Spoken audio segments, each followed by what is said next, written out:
Bon mes petits loups, je vous avais dit que je ferais une vidéo pour la préparation que je lance pour la fête des pères, puisque mes gamins m'ont dit, vu que c'est la fête des pères, c'est toi qui prépares. Du coup, je vous avais dit, hein, on va faire une cuisine asiatique. Alors, pas forcément Chine, hein, mais un peu tout, il y aura du Japon, etc. Le menu, il est là.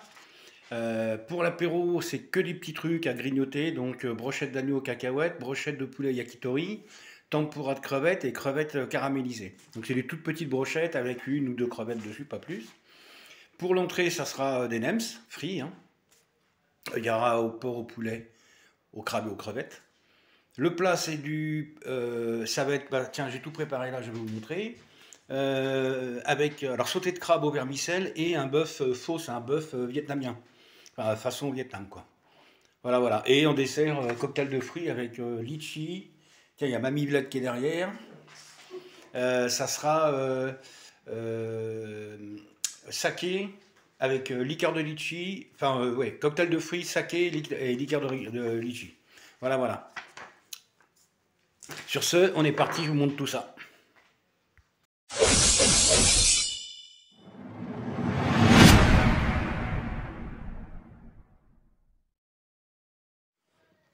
Alors pour mon bœuf, comme il faut 3h30, il y a 3h30 de cuisson pour avoir le jus. En fait, c'est un bouillon.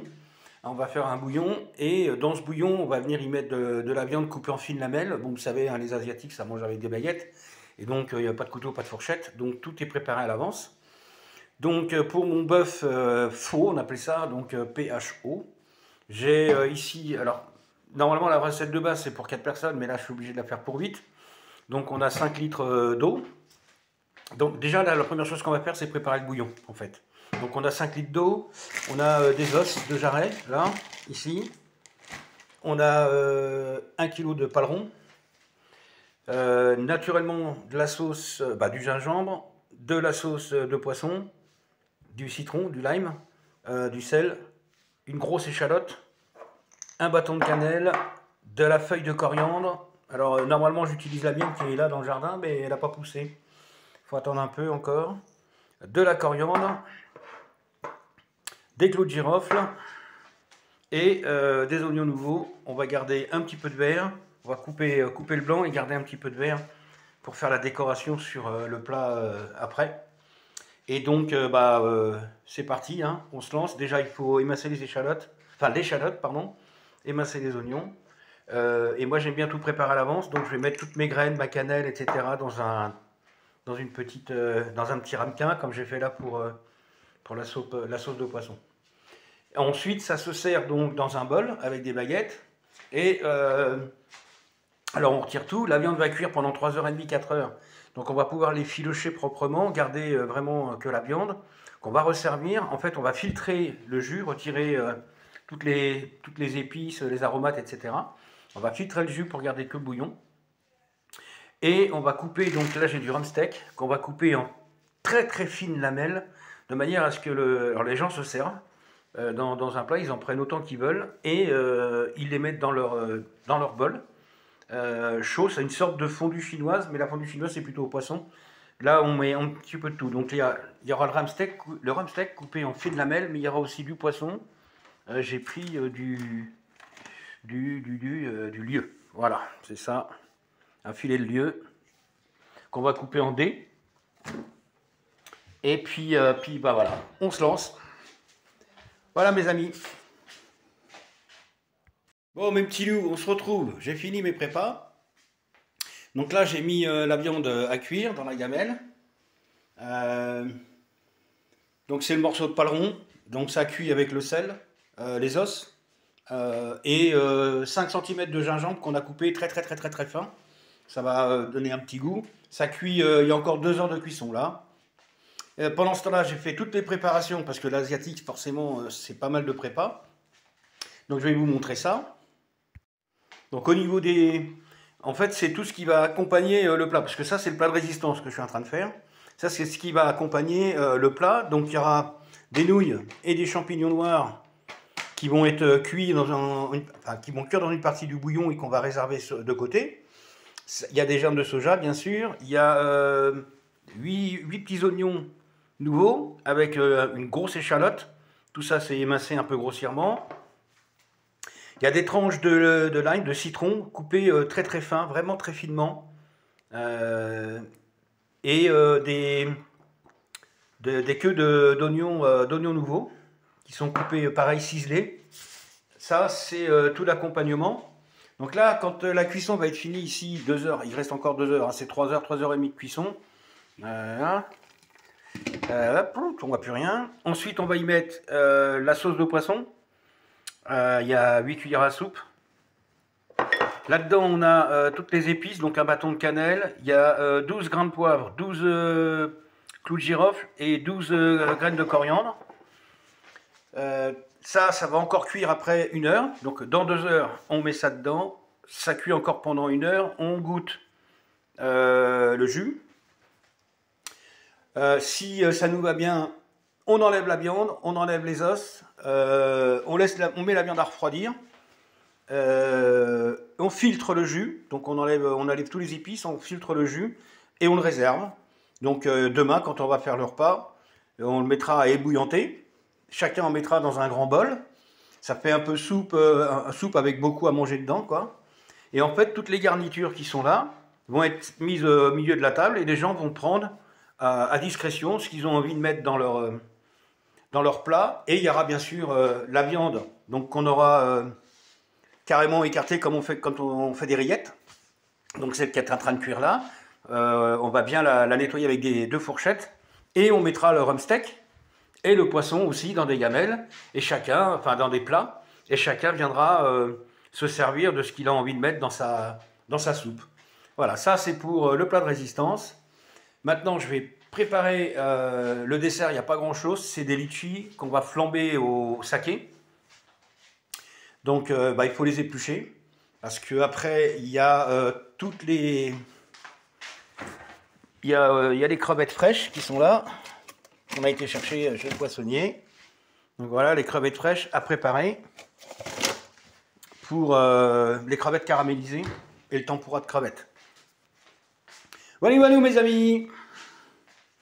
On se retrouve peut-être oui, dans 30 minutes. Alors, on se retrouve. Donc là, on continue avec les brochettes. Alors, c'est des brochettes pour l'apéritif. Hein. C'est des petits bouts, des petits morceaux qu'on met sur des petites brochettes, des petits pics. Il faudrait que... Bon, je les ai pas là, mais je vous montrerai quand tout sera fini.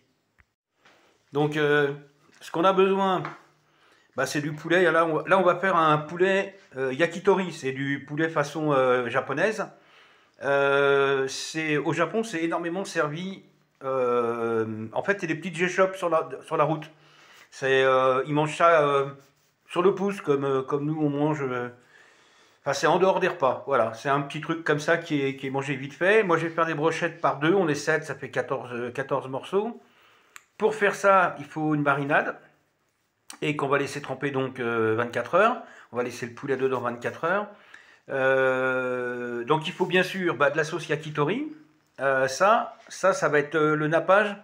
Alors ça, je vais vous dire les enfants, mes petits loups, la sauce yakitori, une fois que c'est ouvert à la maison, généralement ça part plus vite que le barbecue. Enfin que la sauce barbecue. Si vous faites des barbecues, n'hésitez pas. C'est en nappage sur les viandes, c'est extraordinaire. C'est vraiment très très bon. Donc il faut ça, on en met un tout petit peu parce qu'en fait au moment de la cuisson, on va badigeonner sans arrêt les brochettes de sauce yakitori. Et ça va donner une belle couleur dorée, si vous regardez la photo, c'est à peu près ça. Hein. Ça va donner une belle couleur dorée à la viande, c'est super bon. Il faut normalement du shochoyu. Alors shochoyu c'est de la sauce soja japonaise qui est plus douce que la chinoise. Alors comme j'en ai pas du shochoyu, je vais en faire moi-même avec une sauce soja salée que je vais couper avec une sauce soja sucrée et un peu d'eau et un peu de saké. Alors il y a du saké dedans bien sûr, hein, c'est japonais, ils en mettent partout. Normalement ça se fait avec du mirin. Le mirin c'est du saké spécial cuisine, c'est-à-dire c'est un saké un peu moins alcoolisé. Là c'est pas grave, hein, on va se faire plaisir, donc on va mettre un saké normal. Ça doit titrer à 14 et quelques, c'est ça, on est bien. L'abus d'alcool est dangereux pour la santé, on se calme, hein, mais bon, voilà. Ça vient directement de là-bas, c'est du Japon. C'est super bon. Donc bah là, la préparation, elle est vraiment très très simple. Vous mettez vos morceaux de viande dans une gamelle. Vous mettez vos sauces, le marinade. Et puis vous laissez ça 24 heures. Et demain, on va les piquer et les passer au four. Voilà pour le poulet. Ça va être quand même très rapide. On remue bien sûr. Et puis voilà. Alors, là, on est sur la préparation des brochettes d'agneau. Donc encore une fois, c'est pour l'apéro. C'est des brochettes d'agneau à l'indonésienne. En fait, là aussi, c'est quelque chose qui se prend dans des petites échoppes au bord de la route. Ils mangent ça comme un petit truc pour remplir une dent, quoi. Donc c'est des petites brochettes de 2 petits morceaux. Pareil, on fait une marinade. Alors ça, c'est servi aussi avec une sauce à côté où les gens se servent à discrétion. Donc dedans, j'ai mis 1 cm de gingembre que j'ai coupé très fin, une tête d'ail, non, une gousse d'ail, pareil, que j'ai coupé grossièrement puisque c'est pour la marinade. Là, j'ai de la coriandre, des grains de coriandre que j'ai écrasés parce que ça va libérer tout de suite son parfum, son goût, c'est un peu citronné. On met du soja et du vinaigre de riz pour enrober tout ça. On mélange bien, on ferme, on laisse 24 heures reposer. Et après, il y a une sauce à faire c'est à base de cacahuètes, parce que les hindous adorent les cacahuètes. Donc c'est à base de cacahuètes, de l'échalote, etc. Je vous montrerai ça tout à l'heure. Je vais la préparer tout à l'heure. Toutes les sauces sont prêtes quasiment, mais là il me reste celle-là à faire. Donc voilà, ça c'est pour l'agneau. Vous voyez, j'ai écrasé ma coriandre, on parsème. Faudrait que je prenne mon bras pour filmer le bras de mon micro. Voilà. Je vais encore mettre ma sauce soja, mon vinaigre de riz. On va les mélanger, on va fermer. Et on va mettre ça réservé au frais 24 heures. Voilà, voilà. Alors, maintenant on attaque les brochettes de porc.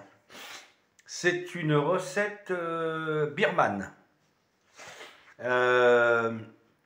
Donc bah, moi j'ai pris des joues de porc. Alors attention à la cuisson, hein, le porc, c'est même en brochette, faut y aller.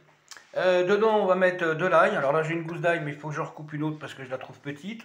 J'ai coupé, émincé, ciselé pardon, des queues d'oignons nouveaux. On va y mettre une pincée de curcuma, de la sauce soja, de l'huile de sésame, et on va bien enrober le tout dans de la farine de maïs. Voilà, voilà, ça c'est pour la marinade, et on va mettre ça 24 heures. Et pareil, à côté de ça, on sert une petite sauce, et encore une fois, c'est pas un grand plat que font les Birmans, c'est plutôt vendu dans des échoppes en ville, où les gens viennent prendre une brochette comme ça et manger sur le pouce ou entre les repas. Donc on va préparer ça, et puis on va mettre ça au frigo 24 heures. On continue. Ah, et pendant ce temps-là, ma viande commence à avoir une belle couleur. Ça fait 2 heures. Bon, on voit pas grand-chose, c'est logique. Mais ça chauffe. Vous voyez, tout mon attirail, là, c'est tout ce que j'ai besoin.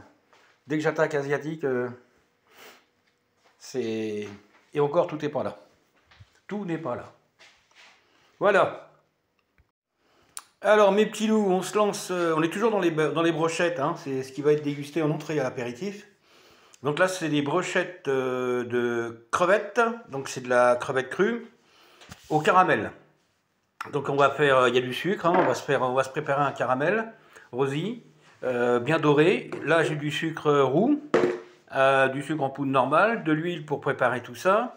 Ensuite on va préparer une sorte de farce dans lequel on va faire cuire les crevettes. Donc c'est à base d'oignons nouveaux, de l'ail, de la sauce de poisson et du jus de citron, un peu de sel, et on y va comme ça. Et après on va faire cuire tout ça. On ne les met pas en brochette tout de suite, on va les ranger, c'est bien mariné dans cette farce. Elles seront cuites hein, au caramel, etc. Et alors le caramel, on n'est pas obligé de le préparer tout de suite puisque je fais la bouffe demain.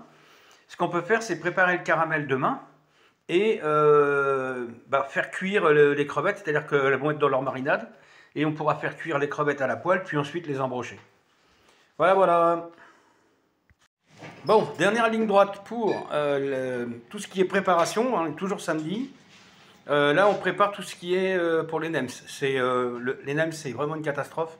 C'est ce qu'il y a de plus long à préparer, et c'est ce qu'il y a de plus rapide à cuire, et c'est ce qu'il y a encore plus rapide à bouffer. Donc, parce qu'en fait, ça va être des petits NEMS, hein, des trucs pas très larges, 5-7 cm, pas plus. Les galettes de riz, on va les chercher chez un marchand où ils font que des produits chinois. C'est un peu loin d'ici, mais bon, c'est sur Auxerre, mais ça va bien. Donc, on a besoin de galettes de riz, bien sûr, un bouillon de volaille, ici, du bouillon de volaille, de la sauce de poisson, de l'huile de sésame, de la sauce soja, normale. On a besoin, je ne sais pas si vous connaissez, c'est de la sauce huître. Pas beaucoup, mais il en faut. C'est très bon. Des germes de soja, du vermicelle. Il n'est pas cuit encore, on va faire toutes les cuissons demain. Il y a de l'ail, émincé très, enfin, vraiment haché finement. 4 oignons nouveaux, 4 gros oignons nouveaux, ciselés grossièrement. Comment ça s'appelle donc, du gingembre. Pareil, coupé vraiment assez finement. Du maïs, moi j'aime bien mettre du maïs dans mes nems parce que en plus je prends du maïs croquant. C'est meilleur, ça met un petit peu de croquant dans le nem, c'est parfait. Des champignons noirs. Ici on a un petit mélange de crevettes et de crabes cuits. Alors, en plus on est en pleine saison, le tourteau en ce moment, il y en a partout. De la menthe pour ceux qui aiment. Moi je vais en faire avec et sans menthe parce que tout le monde n'aime pas. Des carottes, pareil, ça va ramener un peu de sucre, un peu de croquant. La maïzena, elle va servir de colle pour les galettes. Et on ne confond pas rouleau de printemps et nems. Même si c'est la même chose à la base, puisqu'en fait des nems, c'est des rouleaux de printemps qu'on a fait frire. Et en fait, après la grosse différence, c'est surtout ce qu'on met dedans. Si vous voulez des rouleaux de printemps, c'est des choses plutôt frais, printaniers, donc comme son nom l'indique. Alors que si on fait du nems, on essaye de mettre un peu de viande, etc., du porc, du poulet. Donc le porc et le poulet, je ne l'ai pas sorti, on le sortira demain. Comme je le dis, c'est des cuissons. Donc là, on a toutes les prépas. On va mélanger ce qui peut être mélangé, les légumes, etc., dans un grand saladier, le mélanger. Il y a des choses qui doivent être cuites, comme le vermicelle, donc on ne mélangera pas, bien sûr. Les oignons, ça doit être frit, avec l'ail. Et avec la viande, enfin les crevettes et le crabe. Voilà. Comme je suis en train de squatter la cuisine à mamie, Blade, du coup, avant de me faire engueuler trop fort, je vais vite remballer tout ça. Et puis je vais lui laisser la place. Parce que là, je me suis un petit peu étalé, il y en a partout. Mais bon, ça va. On va gérer. Voilà les gars. Bon, je finis pour aujourd'hui et puis on se retrouve demain. Tchuss! Bon, voilà mes petits loups. Vous avez vu tout ce qu'il était possible de faire au niveau de la préparation, ce qu'on peut faire la veille. Il y a des choses, je peux pas les faire maintenant, tout ce qui est vermicelle, etc. Ça doit cuire demain. Donc, puis la plupart des cuissons, la cuisson des crevettes, la cuisson du poulet, du porc, etc. Tout ça, ça va se faire demain. J'ai mis mon beau petit tablier, je ne sais pas si vous voyez, tablier de sapeur-pompier. Voilà, on va y arriver. Et donc voilà, et là la viande, bon elle est cuite, la sauce on a goûté, il va falloir sortir la viande, les filocher, retirer les os, etc. Filtrer la viande, enfin filtrer le jus, on va attendre qu'il refroidisse, on va le filtrer. Et puis on va le réserver, et demain on mettra le reste. Alors demain c'est juste les douilles, hein, c'est ça. Des nouilles de riz qu'on met dedans. Ça, il n'en faut pas beaucoup, c'est pour 8 personnes. Et après, comme je vous expliquais, hein, on met un plat au milieu, je vous montrerai tout ça. On met un plat au milieu et puis les gens se servent en fonction de ce qu'ils veulent. Des oignons, de la cébette, de la viande. Alors soit de la viande très cuite, pas cuite, voilà. La viande très cuite, c'est ce qu'on a là. C'est le paleron, il y aura aussi du rump steak, ils choisissent. Il y aura même du poisson, ils peuvent mettre du poisson dedans. Donc voilà, ils choisissent, ils mettent ça dans leur bol. On recouvre de jus, alors il faut qu'il soit bien bouillant, et puis voilà, ça part. Avant ça, on aura les nems. Tous les ingrédients sont prêts. Demain, il y aura la cuisson, donc il faut cuire l'ail avec les oignons nouveaux, enfin frire, rissoler, pas cuire, avec le gingembre, avec les crevettes, le crabe.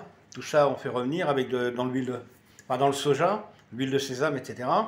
On mélange ça avec les légumes. On va faire cuire le vermicelle aussi, bien sûr.